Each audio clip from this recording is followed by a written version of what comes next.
আমার বন্ধুগণ মুসা কালিমুল্লাহ আল্লাহকে বলছেন, আল্লাহ তাআলা তুমি আমার সঙ্গে তুর পাহাড়ে কথা বলো, জানতে চাই তুমি তুর পাহাড়ের কোথায় আর আমি কোথায়। আল্লাহ বললেন, মুসা তুমি বলো তো তুমি কোথায় আর আমি কোথায়, তুমি একটু বলো। মুসা ডেকে ডেকে বলছেন, আল্লাহ তাআলা আমি তো তুর পাহাড়ের নিচে, তুমি মনে হয় তুর পাহাড়ের উপরে। আল্লাহ বলছেন, মুসা না, তুমি তুর পাহাড়ে, এটা সত্য, তুমি তুর পাহাড়ের নিচে, এটা সত্য, কিন্তু আমি তুর পাহাড়ের উপরে না, আমি আর তোমার মধ্যখানে আছে ৭০,০০০ নূরের পর্দা, এপার ওপার থেকে কথা বলতেছি। মুসা এবার চোখের পানি ছেড়ে আল্লাহকে ডাক দিয়ে বলছেন, আল্লাহ তাআলা তোমার কাছে আমি জানতে চাই, মনিব পৃথিবীতে কোনোদিন কি তুমি সরাসরি কারোর সঙ্গে কথা বলবা, দেখা করে কি কথা বলবা, এভাবে ডেকে ডেকে কি তুর পাহাড়ে আনবা? আল্লাহ বলছেন, মুসা না, কথা বলবো ঠিকই, কিন্তু তোর পাহাড়ে ডেকে আনবো না। আখিরি জামানার উম্মত আমার কাছে এত প্রিয়, তারা যখন সেজদায় গিয়ে আমাকে সুবহান বলে ডাক দিবে, তাদেরকে ডেকে আমার কাছে আনবো না, বরং আমি আল্লাহর আরশে আজিম থেকে তাদের কাছে হাজির হয়ে যাব। কোন সুবহানাল্লাহ। সেই রব আছেন না নাই? কথা বলেন, আছেন না নাই? আল্লাহ ডাক দিয়ে বলছেন, গোলাম রাত্র যখন গভীর হয়ে যায় আমি পাগল হয়ে যাই, গোলাম আমাকে ডাক দিয়ে না কেন? আমি তার সাথে প্রেম করেছি, আমার নবীর সাথেও তো আল্লাহ প্রেম করেছেন, আমার নবীকে আল্লাহ মাঝে মাঝে ডাক দিয়ে বলছেন, ও নবী তোমার সাথে আমি প্রেম করেছি, তুমি আমার বন্ধু, তোমাকে আমি ভালোবাসি, তুমি খাদিজার কম্বলের নিচে গভীর রাত্রে শুয়ে আছো, আমি আসমানের উপরে আরশে আজিমে, আমার ভাল লাগে না প্রেমিক এক জায়গায় তুমি আরেক জায়গায়, আমার ভাল লাগে না বন্ধু তুমি কম্বলের নিচ থেকে বের হও, আমি একা একা ভাল লাগে না, রাত্র যখন গভীর হয় তোমার সঙ্গে কথা বলতে আমার কলিজাটা, কুদরতের কলিজা পাগল হয়ে যায়। ইয়া আইয়ুহাল মুদাসসির ইয়া আইয়ুহাল মুজাম্মিল কুম ফানজির ওয়া রাব্বাকা ফাকাব্বির ওয়া সিয়াবাকা ফাতাহির, ও চাদরওয়ালা চাদর খোলো, কম্বলওয়ালা কম্বলের নিচ থেকে বের হও, খাদিজাকে ঘুম পাড়িয়ে দাও, তুমি বের হও, কম্বলের নিচ থেকে বের হও, সেজদার ভিতরে পড়ে যাও, আমি আল্লাহ আরশে আজিমে নাই, তুমি তাকায়া দেখো আমি আল্লাহ তোমার বিছানায় হাজির হয়ে গেছি। রব তো তার নাম, রব তো তার নাম, রব তোমাকে খুঁজে।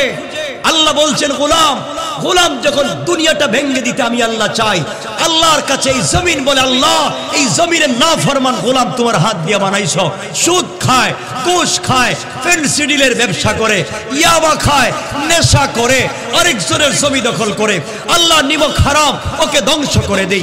ইদা জুলজিলাতিল আরদু জিলজালাহা, আল্লাহ বলো আমি জমিনকে ভেঙে দেই, আল্লাহ বলেন ভাঙ্গিস না।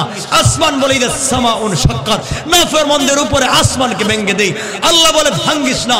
ইসরাফিল বলে আল্লাহ সিংহায় ফুঁক দিব কিনা, বেঈমান নাফরমানদেরকে দুনিয়া রাইখা লাভ নাই, আল্লাহকে ভাঙ্গিস না, আমিও তো ধ্বংস করে দিতে চাই। কিন্তু কদিম দোল্লা টাঙ্গাইলের এলাকায় কিছু যুবক আর যুবতী আছে যারা গভীর রাত্রে সব ছেড়ে সাজদায় পড়ে যায়, তাদের প্রেমে আমি এত পাগল, তাদের জন্য আমি আল্লাহ আসমান জমিন ভাঙ্গি না। রব তো তার নাম, রব তোমাকে আমাকে ভালোবাসে, রব সব ঠিক রাইখা দিছে তোমার আমার জন্য। আল্লাহ বলছেন, শোন আসমান আর জমিন, আমি কেন ভাঙ্গি না? কত যুবক আছে রাত্র যখন গভীর হয়, কত রাত্র গভীর হলে বিছানা ঘুমাতে পারে না, কত যুবতী আছে রাত্র গভীর হলে বিছানা ঘুমাতে পারে না, ঘুম থেকে উঠে যায়, ঠান্ডা পানি দিয়ে ওযু করে সিজদায় পড়ে যখন বলে সুবহান, ফেরেশতাদেরকে আল্লাহ বলছেন, ফেরেশতারা বল আমার গোলাম আমাকে কি বলছে। আল্লাহ তাআলা তোমাকে বলছে সুবহান, আল্লাহ বলছেন বলো আমি যে পবিত্র, তারা কি আমাকে দেখেছে? আল্লাহ তোমাকে দেখে নাই, না দেখে গভীর রাত্রে বাড়ির সবাই ঘুমে, পাড়ার সবাই ঘুমে, ঘরের সবাই ঘুমে, গোলাম আর বান্দি ঘুমায় না, গভীর রাত্রে তোমাকে বলছে সুবহান, তুমি নাকি পবিত্র। আল্লাহ বলছেন রহমতের ফেরেশতা, আরশে মুআল্লার ফেরেশতা, বাইতুল মামুরের ফেরেশতা, তোমরা সাক্ষী দেখো আমি আল্লাহ বলছি সাব্বাহতানি, অবশ্যই আমি পবিত্র। আমার গোলাম আমাকে না দেখে পবিত্র স্বীকার করার কারণে আমি আল্লাহ বললাম সাব্বাহতুকা, গোলাম তোকে দুনিয়ায় বানালাম পবিত্র, আখিরাতে বিনা হিসাবে দিলাম জান্নাত। গোলাম যখন সিজদায় পড়ে আলা আল্লাহ বলেন ফেরেশতারা গোলাম কি বলছে? কো আল্লাহ ও তো বলছে আলা তুমি নাকি অনেক বড়। আল্লাহ বলছেন আমার বড়ত্বকে কোনদিন দেখেছে? আল্লাহ দেখে নাই, না দেখে বলছে তুমি বড়। আল্লাহ বলছেন আলাইতানি অবশ্যই আমি বড়। আর আমার গোলাম আমাকে স্বীকার করার কারণে, আমার বান্দি আমাকে স্বীকার করার কারণে আমি আল্লাহ ঘোষণা দিলাম আলাইতুকা, গোলাম দুনিয়ায় বানালাম বড়, আর আখিরাতে আগেকার সকল উম্মতদের উপরে বানাইয়া দিলাম বড়। রব তো তার নাম, রব তো তার নাম। রব তোমাকে খুঁজে, রব তোমাকে খুঁজে বের। শোনো রবকে, রবকে শোনো। আল্লাহ বলছেন যখন ফজরের আজান হয় নামাজ পড়তে আসে না, ফজরের আজান হয় তখন ফেরেশতারা বলে আল্লাহ এই যে নাফরমান আজান হয়েছে নামাজ পড়তে আসতেছে না, আমি কি একটা গুনাহ লেখা দিব? আল্লাহ কোন লিখিস না, থাম, খাতাটা বাইর করিস না, দেখ জোহর পর্যন্ত আমার গোলাম তো আসতেও পারে। জোহরের সময় যখন চলে আসে, গোলাম যখন আসে না, ফেরেশতা বলে আল্লাহ এখনো তো আসে নাই, লিখে দিব নাকি? কই লিখিস না, খালিটা রাখ, লিখিস না, খালি রাখ, দেখি আসরের সময় আসে কিনা। আসরের সময় হয়ে যায়, আল্লাহ বলছেন গোলাম শুনছি তোর নাকি টাকা নাই, তোর নাকি মেয়ের বিয়ে হচ্ছে না, 20 বছর বিয়ে করেছো বাচ্চা হচ্ছে না, তোমার থাকবার জন্য একটা ঘর নাই, তোমার উপরে মামলা, তোমার উপরে হামলা, তুমি নাকি সমাজে অবহেলিত। আমি আল্লাহ বলছি হাইয়া আলাল ফালাহ, আয় কামিয়াবির দিকে। আমি তো তোকে টাকার বস্তা দিতে চাই, আমি রহমতের বস্তা দিতে চাই, তোর বিপদ দূর করতে চাই, আয় মসজিদে। গোলাম যখন আসে না, ফেরেশতা বলে আল্লাহ তুমি ডাকছো এরপরে আয় নাই, আমি কি লেখা দিব? আল্লাহ কে লেখিস না, দেখ মাগরিবের আগে তো আসতে পারে। আল্লাহু আকবার বলেন। মাগরিবের সময় হয়ে যায়, গোলাম তখনও আসে না, আড্ডায় ব্যস্ত, বন্ধুদের সঙ্গে আড্ডায় ব্যস্ত, আসছে না। এসার সময় হয়ে গেছে, আল্লাহ ও তো আসে নাই, এখন কি করব? লেখিস না, আজকের দিনটা হয়তো আমাকে স্মরণ করে নাই, ঘুম থেকে উঠলে হয়তো আমাকে মনে করবে। কেমন রব, কেমন রব মিন হাবলিল ওয়ারিদ। ও তো আমাদের কাছাকাছি। রাত্র গভীর হয়ে যায়, দিনের ফেরেশতা চলে গেছে, রাত্রের ফেরেশতা এসে বলছে আল্লাহ তো এখন ঘুমাইবো, এখন কি করবো? কোন এ তখন ঘুমাইবো, এক ওয়াক্ত নামাজ পড়ে নাই, ওর কি সিকিউরিটি দিব? আল্লাহ বলছে শোন, গোলাম আমাকে না চিনতে পারে, বাপকে ছেলে ভুলে যাইতে পারে, বাপ যেমন ছেলেকে ভুলে যায় না, মাকে সন্তান অস্বীকার করতে পারে, মা যেমন সন্তানকে অস্বীকার করতে পারে না। আমি আল্লাহ বলছি গোলাম ও ফেরেশতারা শোন, এখন রাত্রবেলা যখন গোলাম ঘুমানোর সময় আমাকে ভুলে যাচ্ছে, আমার গোলাম ঘুমিয়ে গেলে তার পায়ের কাছে 9 জন ফেরেশতা, তার মাথার কাছে 9 জন ফেরেশতা, 18 জন ফেরেশতা দিয়া আমার গোলামকে গোটা রাত্র সিকিউরিটি গার্ডের ব্যবস্থা করে দাও। আল্লাহ কেন? গোলাম তো ঘুমায় যাইব, নাকের ছিদ্র, কানের ছিদ্র, বিভিন্ন ছিদ্র দিয়ে পোকা ঢুকে যেতে পারে, আমার গোলামকে কেউ মাইরা ফালাইতে পারে, এজন্য গোলামকে সিকিউরিটি দিয়ে রাখছি। আল্লাহকে ডাকো নাই, আল্লাহকে ডাকি নাই, আল্লাহ সিকিউরিটির ব্যবস্থা করতেছেন। দিন যায় রাত যায়, আমরা আল্লাহকে মানি না, আল্লাহর কথা শুনি না। এইভাবে চলতে চলতে চলতে চলতে গোলাম যদি কোনো একটা দিন, গোলাম যদি কোনো একটা দিন গভীর রাত্রে চোখের পানি ছেড়ে কান্না শুরু করে দেয়, আমার বন্ধুগণ কোন একটা রাত্রে গোলাম যদি চোখের পানি ছেড়ে আল্লাহর কাছে ডেকে বলে আল্লাহ তাআলা জীবনের সবগুলা দিন কাটিয়ে ফেলেছি, আজকে বুঝতে পেরেছি গোটা জিন্দেগি অপরাধ করেছি, তুমি কি আমাকে ক্ষমা করে দিবা না, মাফ করে দিবা না? আল্লাহ ডাক দিয়া বলছেন গোলাম রে, যখন আমার দেওয়া কপাল আমার কুদরতের পায়ে লাগায়া আমার দেওয়া জবান দিয়ে আমাকে আল্লাহ বলে ডাক দিবে, গোলাম আমি আল্লাহ কথা দিলাম তোর চোখের পানি চোখ থেকে বের হয়ে নাকের ডগায় আসতে দেরি হবে, আমি আল্লাহ তোর গোটা জিন্দেগির গুনাহগুলোকে মাফ করে দিতে 1 মিনিটও দেরি হবে না। এখনো সুযোগ আছে, আজকে রাত্রে সুযোগ আছে, চাইলে আজকে রাত্রি আমরা জিন্দেগির গুনাহগুলোকে মাফ করায় নিতে পারি।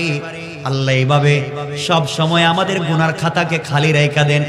আর যখন কোন গোলাম নেকির কাজ করতে শুরু করে, আল্লাহ ফেরেশতা আমার গোলাম নেকির কাজের নিয়ত করেছে, তুমি ওই কাগজের মধ্যে নেকির সওয়াবটা লিখে দাও।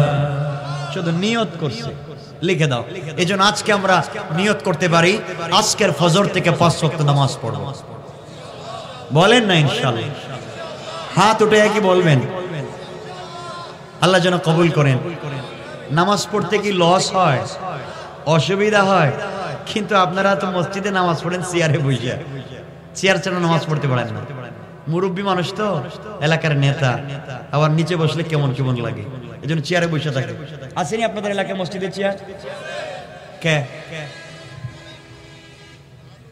12:15 হয়ে যাচ্ছে নাকি? রাইখা দিই? আরে না, আমাকে তো যাইতে হইব না। আরে বলছি সব বলছি, কিন্তু লম্বা করবো না আজকে। রাত্র বেশি হলে সমস্যা, আমাকে তো যেতে হবে। এরপরে ফজরের নামাজ পড়বেন না, কোন হুজুর লম্বা ওয়াজ করছে, আমরা কি জানি। শুনেন, মসজিদে চেয়ার আসেনি কেন? বলেন। অসুস্থ মানে কি? কেমন অসুস্থ? তা হাইটা গেল কেমনি মসজিদে? হাঁটলো কেমনি এটা জানতে চাই। কেউ হাইটা গেছে না কুলে করে নিয়ে গেছে? তা হাইটা কি কোমর ছাড়া গেছে না কোমর সহ গেছে? তো ওখানে গিয়ে দাঁড়াইতে পারে না কেন?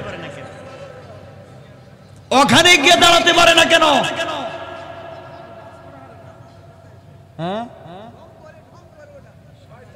ওখানে গিয়ে কেন আপনি চেয়ারে বসে থাকেন? মনে রাখবেন, আপনি যদি দাঁড়াতে পারেন দাঁড়াইয়া থাকবেন। শুধুমাত্র যদি আপনার হাঁটুতে ব্যথা হয় যে আপনি বসতে সেজদা দিতে পারবেন না, ওই সময় আপনি টুলে বসবেন। টুলে, যে টুলে বসলে পিছন দিকে হেলাইন দেওয়া যায় না। কথা বুঝতেছেন তো আমার? যে টুলে বসলে কি দেওয়া যায় না? হেলান দেওয়া যায় না। আল্লাহ বলছেন, তুই যদি দাঁড়াইয়া নামাজ না পড়তে পারিস, বান্দা শুয়ে শুয়ে পড়, পশ্চিম দিকে পা দিয়া পড়, আমার আপত্তি নাই, কিন্তু আমার সামনে এসে বসবার চিন্তা করিস। কথা বলেন না কেন? বৈশা থাকে মসজিদে। এখন তো সব মসজিদে চেয়ারের অভাব নাই। আল্লাহর ওয়াস্তে, আল্লাহর ওয়াস্তে বাবা, আমরা দেখবেন 3 তলায় উঠতে পারি, 5 তলায় উঠতে পারি, সারা বাজার ঘুরতে পারে, 10-20 কেজি হাতি নিয়ে ঘুরতে পারে, মসজিদে গেলেই চেয়ার। কথা বলেন না কেন? ফ্যাশন হয়ে গেছে। এজন্য ইমাম সাহেব যারা আছেন আল্লাহর ওয়াস্তে বলবেন, চেয়ারে বসার নতুন মাসআলা দেখবেন, চেয়ারে বসে নামাজ পড়লে হয় কিনা। কিসের চেয়ার? সব চালাইয়া দিন। টুল 1-2টা রাখতে পারেন। টুল কি? টুল বুঝেননি যে হেলান দেওয়া যায় না, গোল, ওগুলা রাখতে পারেন।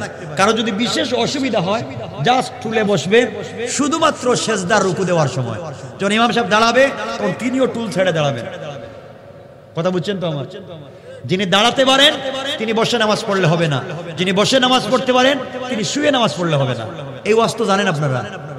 তাইলে যিনি দাঁড়াতে পারেন, হাইটা মসজিদে গেছে, উনি বসে কেমনে?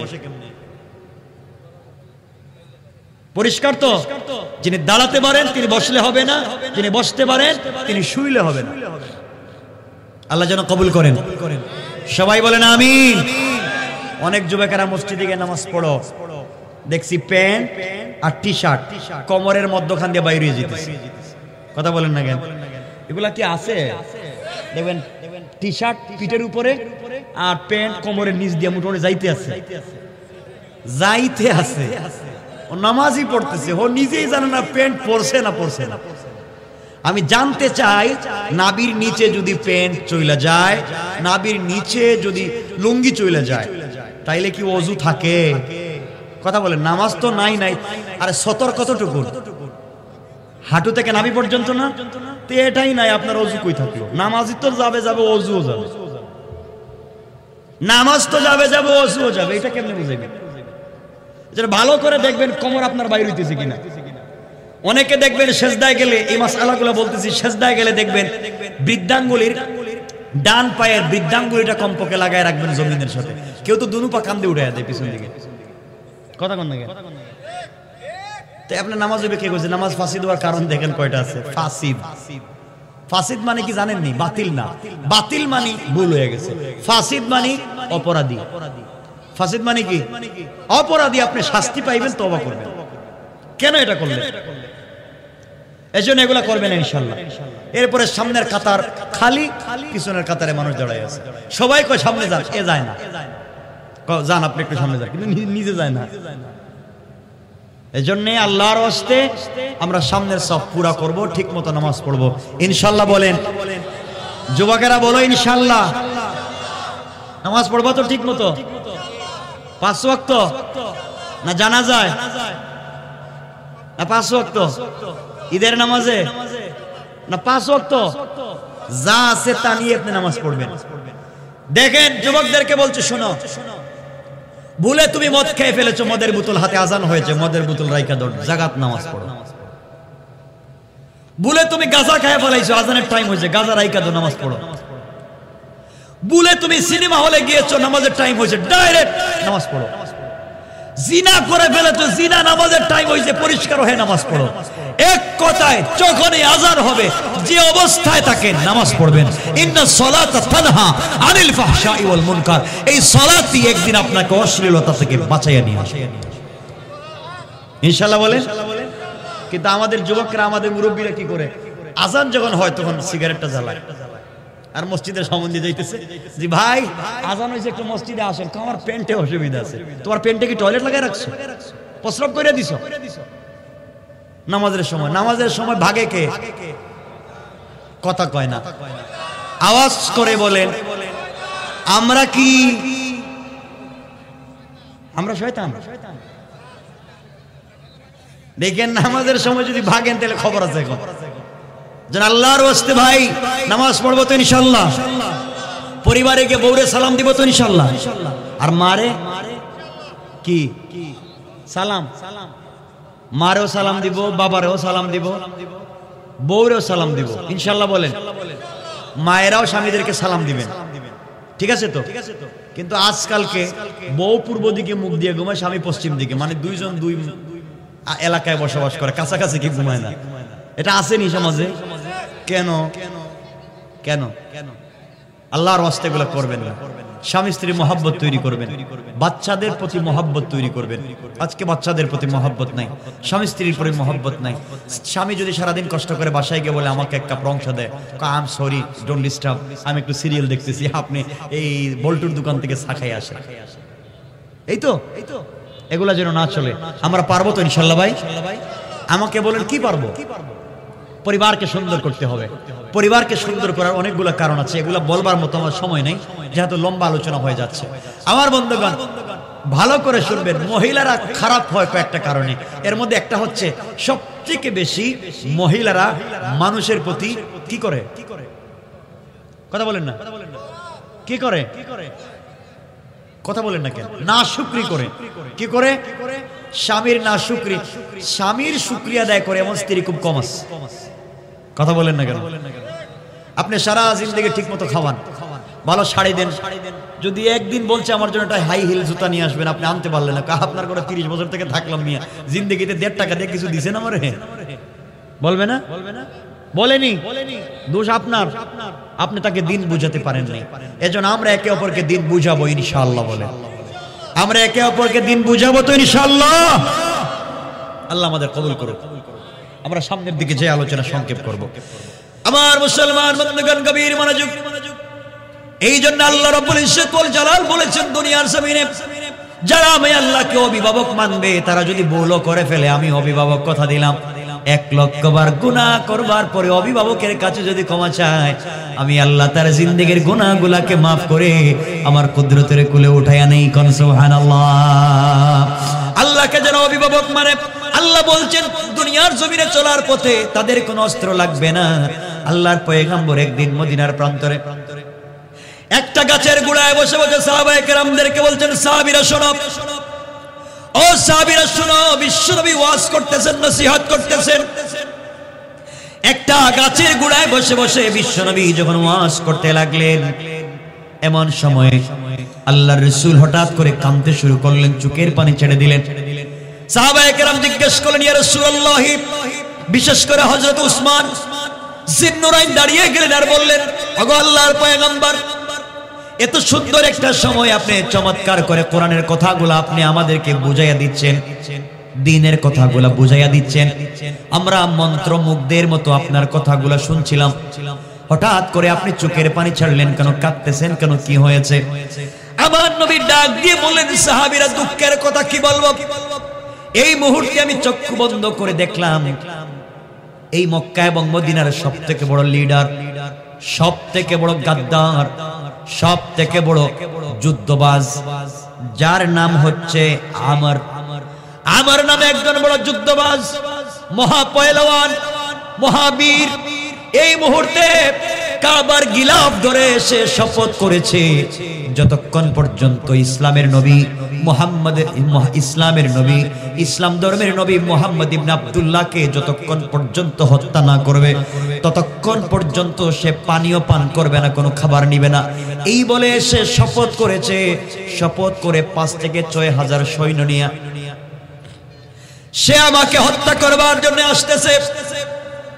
এই জন্য চোখের পানি ছেড়ে দিলাম আর কাঁদতে লাগলাম, কি ব্যাপার, এত বড় জিনিস আমাকে হত্যা করবার জন্য এই মুহূর্তে কাবার গিলাফ ধরে শপথ করে আসতেছে। সাহাবায়ে কেরাম বসা হযরত ওসমান বললেন, ইয়া রাসূলুল্লাহ, তাহলে আমরা কি করব? এই পাহলওয়ান তো বিশাল বড় পাহলওয়ান, 10,000 মানুষ যদি তার সামনে দাঁড়ায় কেউ তার মোকাবেলা করতে পারবে না। এর কারণ হলো তারিখে পাওয়া যায় এই আমর প্রত্যেক দিন সন্ধ্যায় 21 কেজি খাবার খায় আর সকাল বেলা 25 কেজি খাবার খায়। কত কেজি হয়েছে? কথা বলেন না। 21 কেজি আর 25 কেজি, 46 কেজি। প্রত্যেক দিন সকাল বেলা 25 কেজি, সন্ধ্যা বেলা 21 কেজি খাবার খায়। এমন একটা লোকের মোকাবেলা করবার মতো সাহস তো পৃথিবীর কোনো মানুষের নাই। ওগো আল্লাহর পয়গম্বর, আমরা জানি এই যুদ্ধবাজ আমর যখন যুদ্ধে যায়, যুদ্ধের ময়দানে যেই তরবারি নিয়ে সে যুদ্ধ করে, এই যুদ্ধের তরবারির ওজন হচ্ছে 2.5 থেকে 5 মণ। এই যুদ্ধের ময়দানে তরবারির ওজন 2.5 থেকে 5 মণ। তরবারির পারবেন এর মোকাবেলা করতে?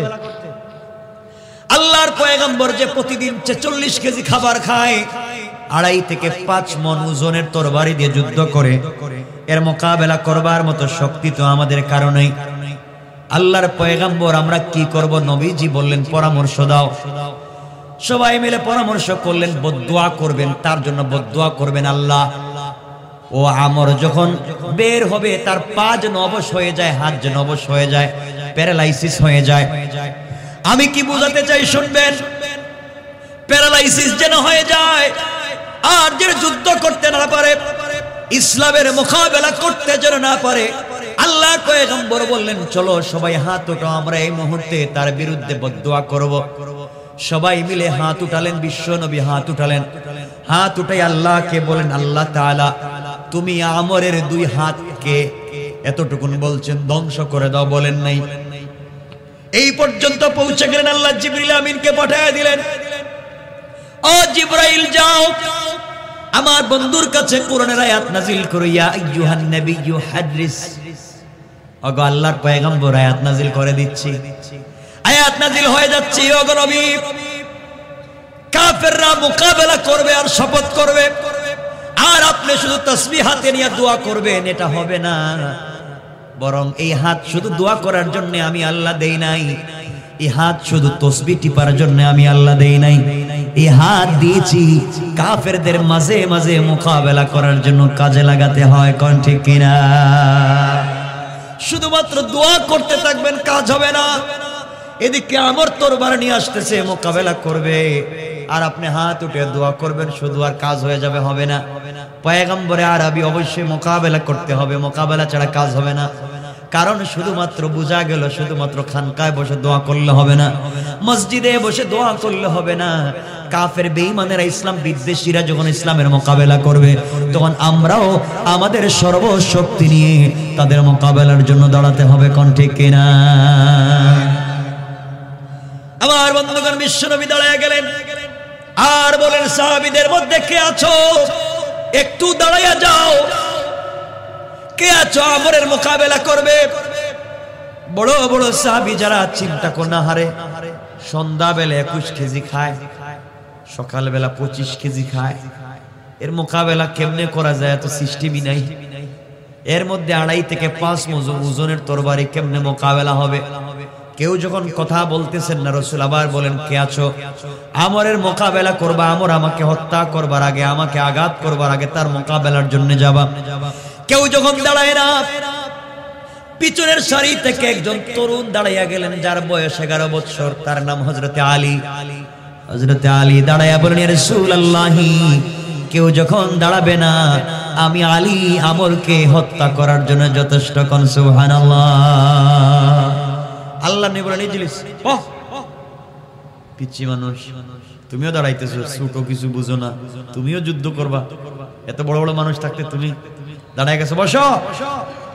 আলীরে বসায় দিছে, 11 বছর মাত্র, খুব বড় মানুষ নাকি না ছোট? আল্লাহর নবী আবার দাঁড়ায় বলেন, কেউ কি আছো আমরের মোকাবেলা করার মতো, কেউ কি আছো?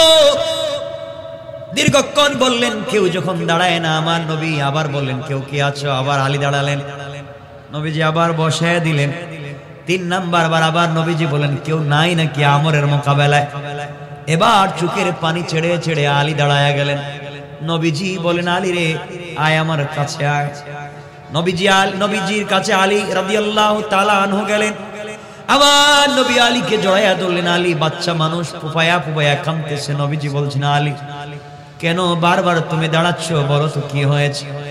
আলী ডেকে বলেন ইয়া রাসূলুল্লাহ, আপনি আমার চাচাতো ভাই, আজকে আমার বাবা নাই, এই জমিনে কেউ নাই, আজ আপনার মোকাবেলা করবে, আপনাকে আঘাত করবে, আমি আলী বেঁচে থাকবো তা হতে পারে না। কেউ যদি না দাঁড়াতে পারে, আমি আমার নবীকে এত বেশি ভালোবেসে ফেলেছি, আমি আমার নবীকে ছাড়া 1 মিনিট থাকতে পারি না।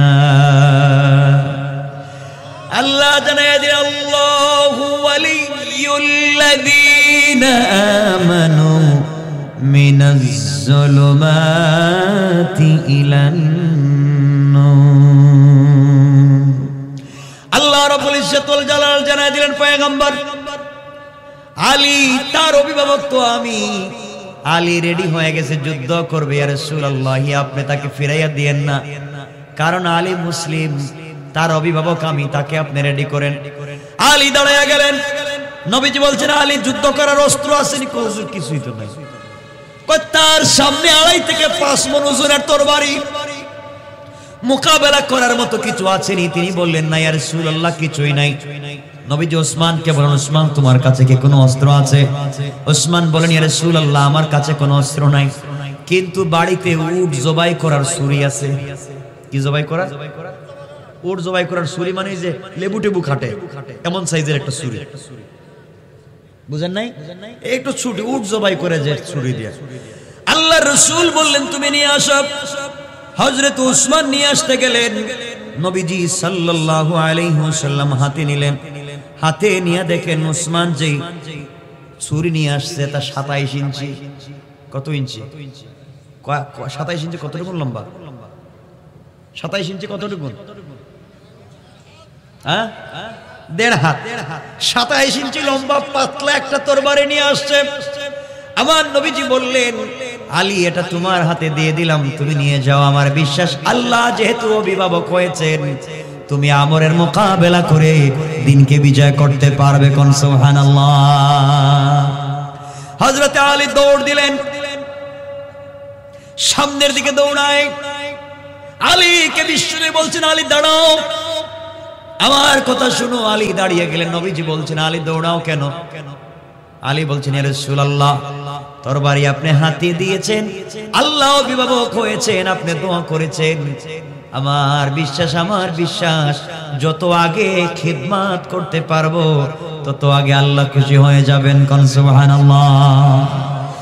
নবীজি আলীকে জড়াইয়া ধরলেন, বুকের সঙ্গে বুক লাগালেন, কপালে চুম্বন করলেন, হাতের ওই জায়গায় চুম্বন করলেন আর বললেন আলী যাও। আলী চলে গেলেন, তরবারি হাতে দিলেন। 26-27 ইঞ্চি তরবারি হাতে দিয়ে বলছেন আলী সামনে যাও। আলী চলে গেলেন, গিয়া দেখেন 3 থেকে 5 হাজার সৈন্য নিয়া আমর যখন আসতেছে। আলী দাঁড়িয়ে গেলেন আর বললেন শোনো আমর, আমার বিশ্বনবীর মোকাবেলা করা থামিয়ে দাও। তুমি মনে করেছো আখিরি জামানার বিশ্বনবীকে আঘাত করবা? আমি আলী বেঁচে থাকলে সম্ভব হবে না।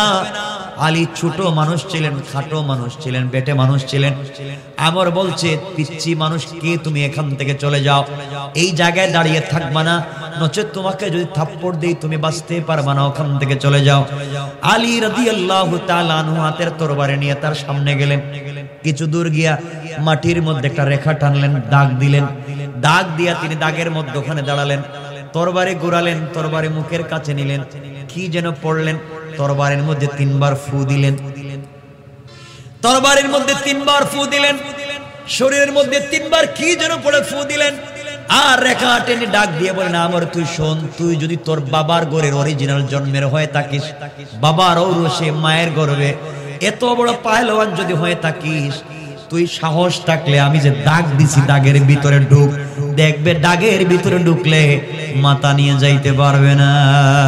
আল্লাহু আকবার। আমার কই দেখিস ছেলেটা কই কি দাগ দিয়ে আমারে ডাকে আমি যাওয়ার জন্য।